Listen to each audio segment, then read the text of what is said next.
History is not just a list of facts. It's a story. And for hundreds of years, people have told the story of the world through a single, distorted lens. A lens that put one continent and one people at the center of all human achievement, while the rest of the world was left in the dark. This is the story of Eurocentrism, a kind of intellectual racism that is so widespread and so deeply ingrained in how we think about the past that we have to attack it at its very core to get rid of it. Our story doesn't start in the distant past. It starts with one event that changed the way history was written forever. The moment when a rising European power and an ancient African glory collided. It's 1798. There is an army of Napoleon Bonaparte in Egypt. As his soldiers and scholars look around, they see a civilization that is both very old and very advanced. The pyramids, the temples, and the hieroglyphs all show a power and a glory that Europeans had a hard time understanding. This discovery posed a significant crisis for the dominant European perspective, which was predicated on an assumption of racial superiority. How could people they had long thought of as black and less than them have made such amazing things? Instead of questioning their own bias, they came up with the idea of rewriting history. In a shocking display of intellectual dishonesty, European scholars simply reclassified the ancient Egyptians as racially white, members of a brown or Mediterranean race, a classification that conveniently severed them from the rest of the African continent. This wasn't a small change. It was the start of a planned effort to erase Africa's own history.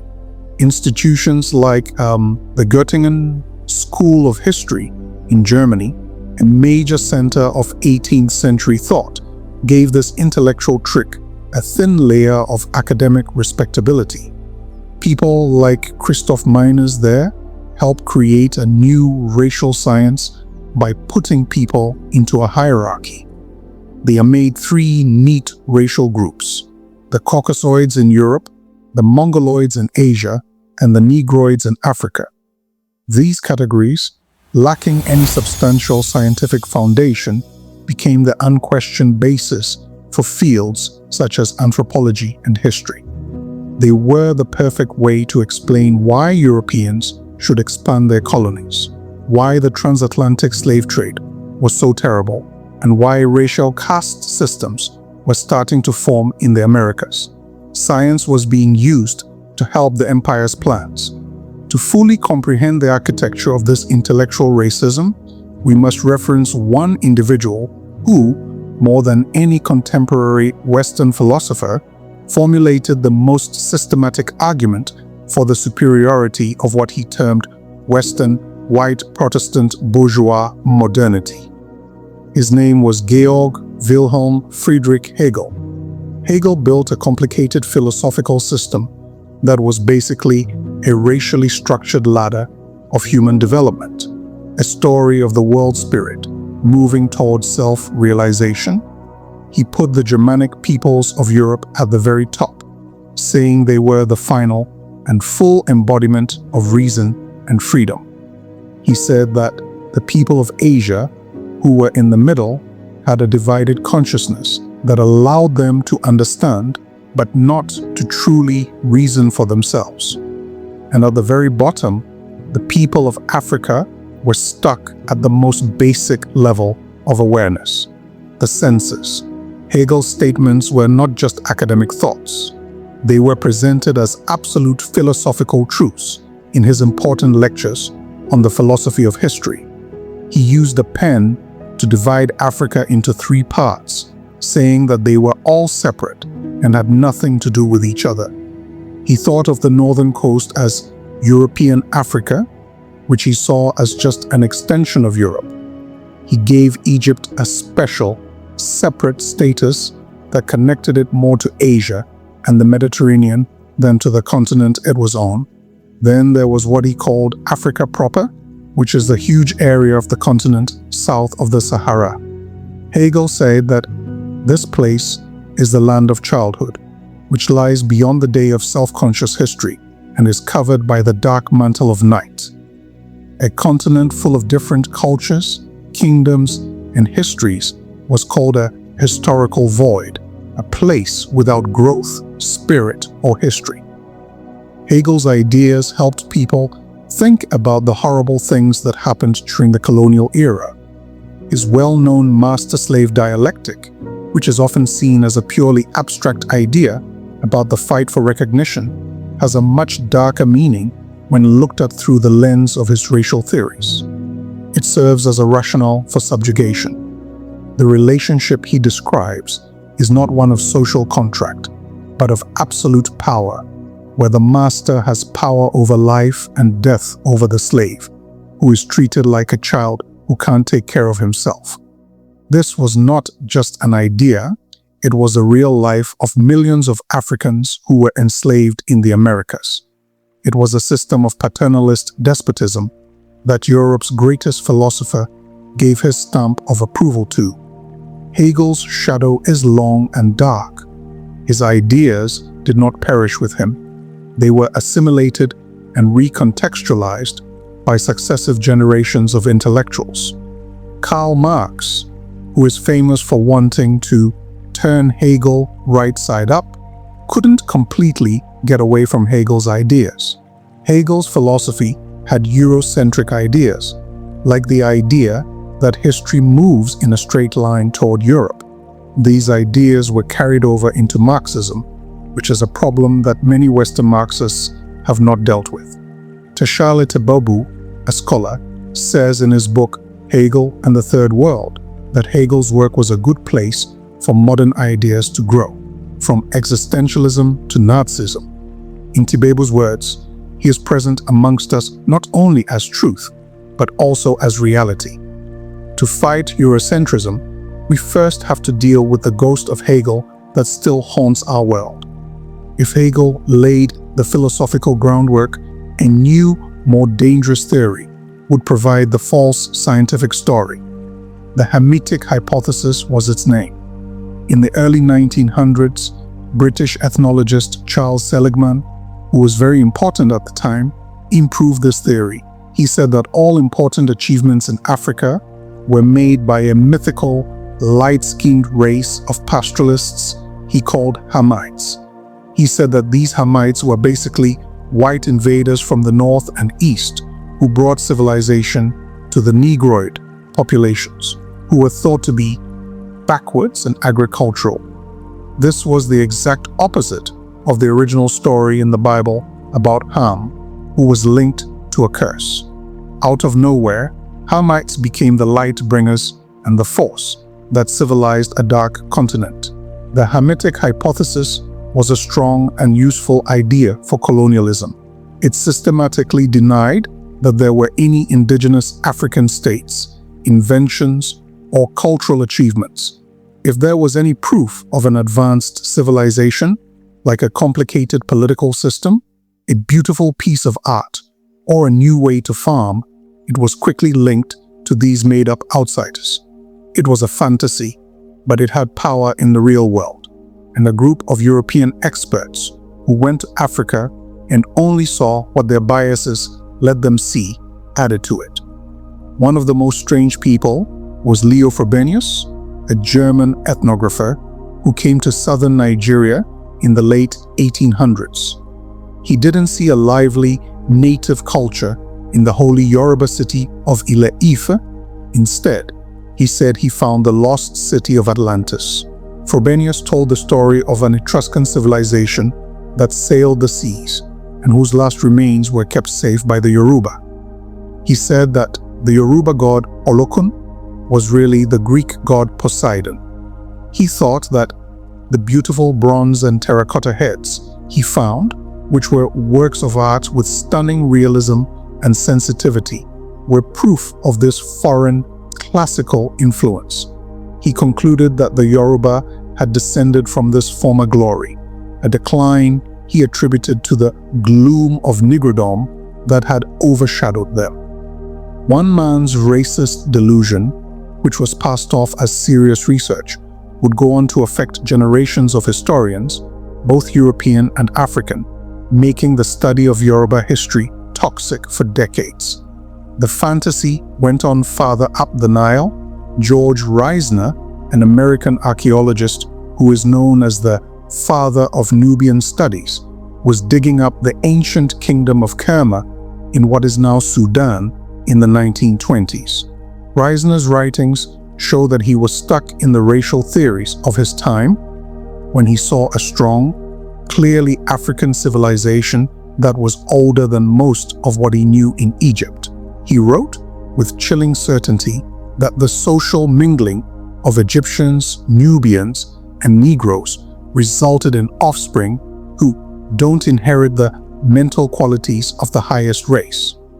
When he later unearthed the tombs of the Nubian kings who conquered Egypt in the 25th dynasty, the so-called Black Pharaohs, he simply refused to believe what was in front of him. He disregarded the unequivocally Nubian evidence and ascribed the entire dynasty to light-skinned Libyans, igniting a debate rooted solely in his own racist assumption that Black Africans were incapable of founding such a formidable kingdom. This refusal to recognize African agency was not merely an academic endeavor, it had terrible effects on the body. The beautiful stone ruins of Great Zimbabwe, which are now in Zimbabwe, were a silent reminder of a powerful indigenous kingdom that thrived on trade with other countries in the early 1900s. The first European archaeologists to look at the site, like Theodore Bent and Richard Hall, couldn't believe that local Africans could have built such a structure. As curator, Hall took this belief to a horrifying level. He systematically destroyed the upper layers of the site, saying they were recent Bantu corruptions of the original, which were supposedly built by white or Semitic people. This act of archaeological vandalism destroyed buildings, materials, and the graves of royals that held priceless artifacts like Chinese porcelain and Persian glass. This means that future generations will never be able to piece together the history of Zimbabwe. The making of history went on along the East African coast. In the 1920s, British colonial officials tried to hide the identity and history of the Swahili people by creating a fake Persian colonial state called the Zinj Empire. Professional historians like Reginald Coupland and James Kirkman gave this made-up story academic credibility. They painted a picture of the whole coast being ruled by Arab and Persian colonists who were immigrants and ran a huge slave trade. The Swahili people were only slaves or wives. Kirkman even said that the impressive Swahili ruins belonged not to Africans, but Arabs and Persians with some African blood, because he thought Africans couldn't have done such great things. The Swahili city-states had a rich, cosmopolitan, and deeply African history that was erased and replaced with a colonial story. The pattern happened over and over again across the continent. According to the historian Conti Rossini, all civilized things in Ethiopia, from farming to running the government, were brought there by South Arabian groups that had settled there. This speculative narrative, which negated Ethiopia's distinctive and ancient history of innovation, persisted as the prevailing orthodoxy until the 1950s. People in West Africa thought that light-skinned Berbers from the north helped with metallurgy and building states. People said that the Hamitic Tutsi or Hima brought civilization to the Negroid groups in the Great Lakes region. There was a constant, continent-wide effort to erase and misattribute African civilizations in order to support the central myth of European superiority. It's important to realize that this wasn't just bad research, it was dishonest scholarship. The so-called debate about who built Great Zimbabwe was never based on a scientific comparison with cities in the Middle East. It was based on the racist idea that the Shona people who lived there couldn't build such buildings. The incorrect attribution of the Swahili ruins to Arabs and Persians did not stem from a thorough examination of construction materials or linguistic history. It stemmed from the biased notion that the Swahili could not be the founders of their own civilization. The method behind the madness was that the conclusion, black inferiority, was made ahead of time, and the evidence was then made, changed, or destroyed to fit it. This same bad faith can be seen in the study of African history as a whole. The notion that West African metallurgy originated from Carthage, the assertion that African cereals were exclusively imported from the Middle East, and the belief that significant African cities such as Timbuktu were merely foreign outposts, all derive from a common origin. It is a consistent pattern of denial, a refusal to acknowledge the agency and creativity of African peoples. Professional historians, archaeologists, and linguists, often working with colonial governments that wanted to hide the histories of the people they wanted to rule, gave this pattern academic credibility. It was a perfect cycle of power and prejudice that fed on itself. While these racist views of African history were becoming more popular in Western universities, a movement against them was also starting to grow. It grew among scholars of African descent in the Americas and the diaspora who wanted to get back the history that had been taken from them. Afrocentrism was born out of the racially divided United States, where race and history were very political and important to both identity and government policy. It was a necessary and defiant response to the widespread racism of the time. People like Molefi Asante and Cheikh Anta Diop were important in making this new history about Egypt more popular. A Senegalese scholar made a strong case that ancient Egypt was a black African civilization and that all of humanity and civilization itself came from Africa. He said that ancient Greece, which is thought to be the birthplace of Western civilization, had taken all of Egypt's valuable things. Said that Africans should look to ancient Egypt for intellectual and political ideas, just like Europeans look to Greco-Roman antiquity for ideas. In 1994, the world was horrified as the small Central African country of Rwanda fell into genocide. The Hamitic hypothesis, a ghost from the 19th century, was at the heart of that genocide. Belgian colonizers used the ideas of Seligman and others to split the Rwandan people into two groups. The Tutsi minority was called Hamitic, which means they were better, smarter, and meant to rule. The Hutu majority were called Bantu, which means they were seen as less intelligent, emotional, and better suited for hard work. This arbitrary, racist classification became the main way that Rwandan society was organized. It was written down on identity cards and enforced through decades of colonial policy. The killers spoke this colonial pseudoscience when the genocide started. The Interahamwe extremists, who killed so many people, said they were sending the Tutsis back to their homeland in Ethiopia, which is a direct echo of the Hamitic invasion myth.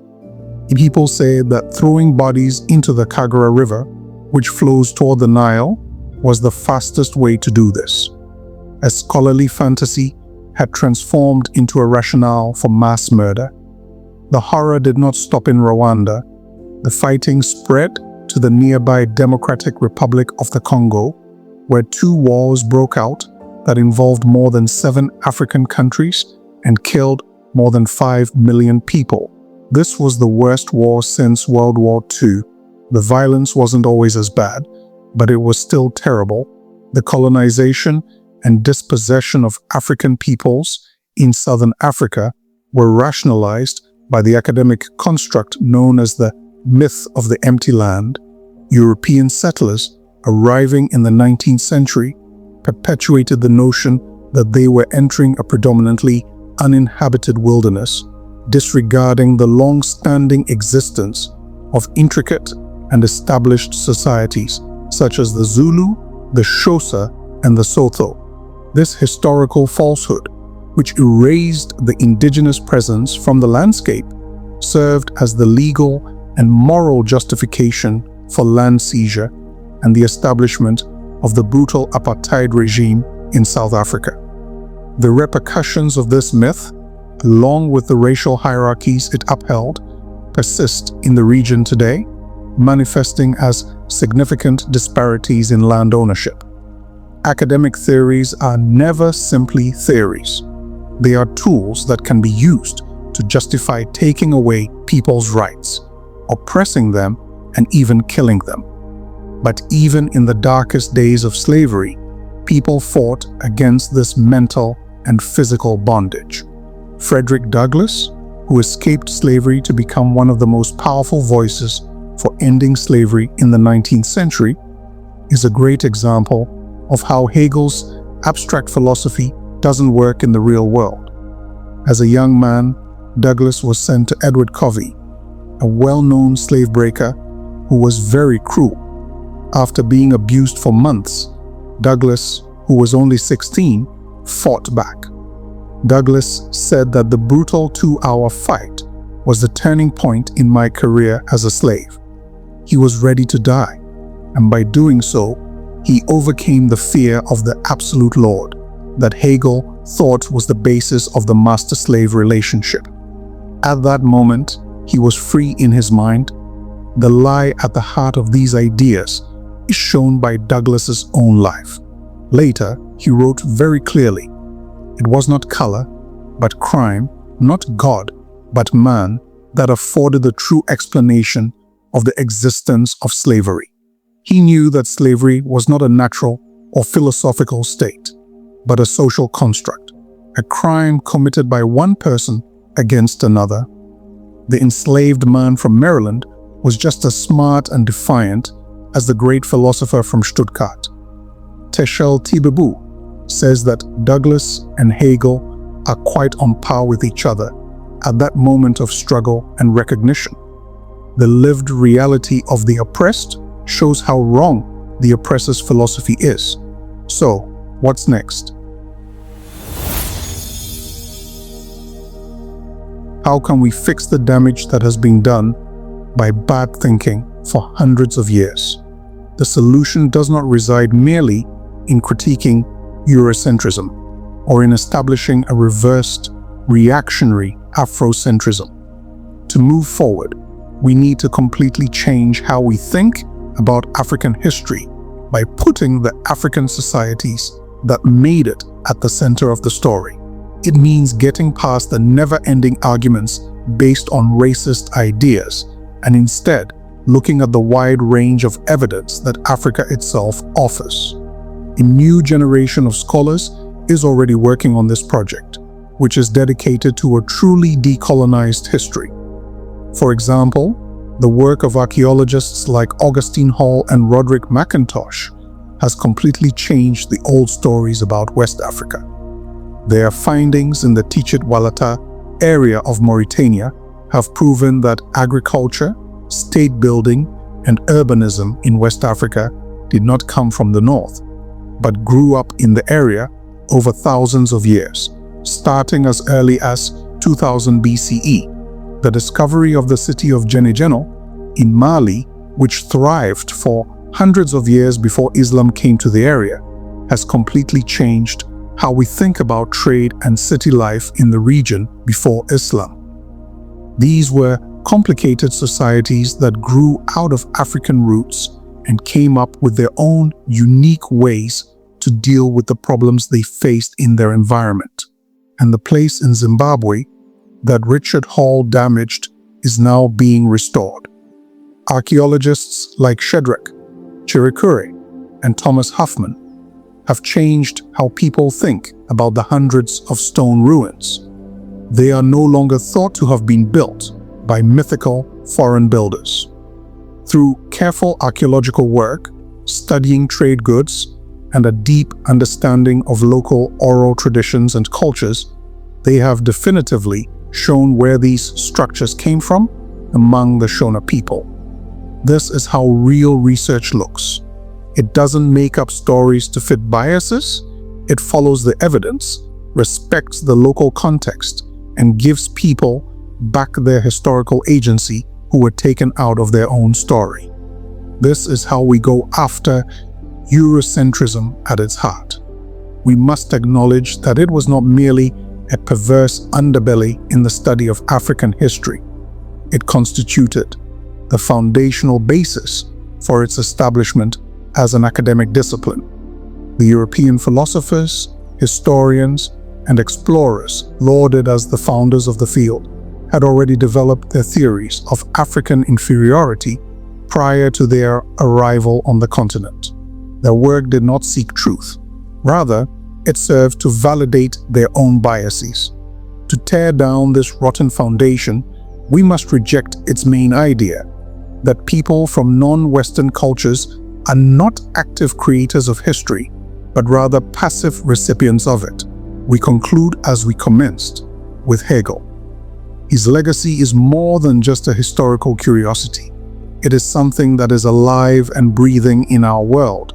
Teshel Tibebu says, "We are dominated by Hegel, his Eurocentric framework, which puts the West as the universal standard of reason and progress, still shapes our institutions, politics, and even how we see ourselves.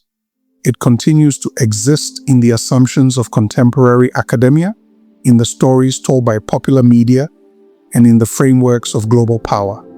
Even movements that want to do good can fall into its trap and end up supporting the Eurocentrism they are trying to fight against. So, the job we have to do is very important and needs to be done right away. We have seen that academic racism is not an abstract evil from the killing fields of Rwanda to the lands of southern Africa that have been taken from their rightful owners. It's a weapon. It kills, takes away, and makes people less human. The decolonization of history is not an abstract intellectual exercise. It is a matter of life and death, of justice and restitution. It's not enough to just criticize the surface of these racist ideas. We must attack them at their core, taking apart the very things that hold them up. We can't move forward unless we reject both the arrogant superiority of Eurocentrism and the reactive trap of a simple inversion. It is important for the future of a truly global history. What's one historical fact you were taught in school that you later discovered was rooted in Eurocentric bias? Drop it in the comments. Let's expose how deep this goes. If you could confront one of these scholars, Frobenius, Reisner, Richard Hall, what would you ask them? Comment below with your question. This video shows how academic racism led to real genocide in Rwanda. What other modern conflicts or injustices can you trace back to these colonial lies about history?